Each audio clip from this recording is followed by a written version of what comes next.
आज प्रधानमंत्री नरेंद्र मोदी ने मन की बात कार्यक्रम की है। इस दौरान प्रधानमंत्री नरेंद्र मोदी ने 125वें एपिसोड में प्रतिभा सेतु पहल का जिक्र भी किया।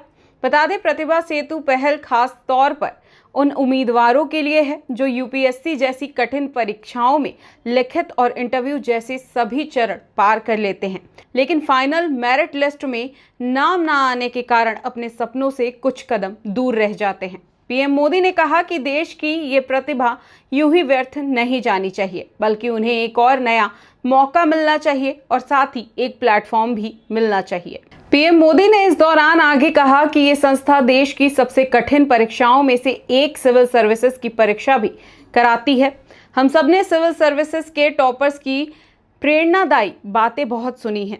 ये नौजवान कठिन परिस्थितियों में पढ़ाई के बाद अपनी मेहनत से इस सर्विस में जगह पाते हैं, लेकिन साथ ही एक सच्चाई और है जो हजारों बहुत काबिल उम्मीदवार मामूली अंतर से अंतिम सूची तक नहीं पहुंच पाते हैं। ये खुशखबरी उनके लिए है।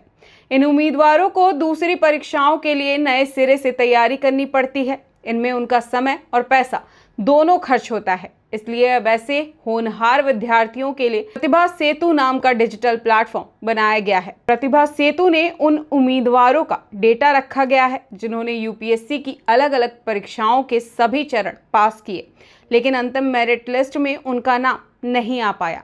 इस पोर्टल पर 10,000 से ज्यादा ऐसे होनहार युवाओं का डेटा बैंक मौजूद है। इनमें से कोई अभ्यर्थी सिविल सर्विसेज की तैयारी कर रहा था, कोई इंजीनियरिंग सर्विसेज में जाना चाहता था और कोई मेडिकल सर्विसेज के हर पड़ाव को पार कर चुका था, लेकिन फाइनल में उसका सिलेक्शन नहीं हुआ। ऐसे सभी उम्मीदवारों की जानकारी अब प्रतिभा सेतु पोर्टल पर उपलब्ध कराई जा रही है।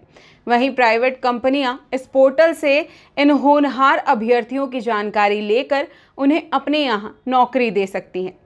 पीएम ने आगे कहा कि इस प्रयास के नतीजे भी आने लगे हैं। सैकड़ों उम्मीदवारों को इस पोर्टल की मदद से तुरंत नौकरी भी मिल रही है। प्रधानमंत्री नरेंद्र मोदी की ये नई पहल और प्रतिभा सेतु के बारे में आप क्या सोचते हैं, हमें कमेंट बॉक्स में बता सकते हैं।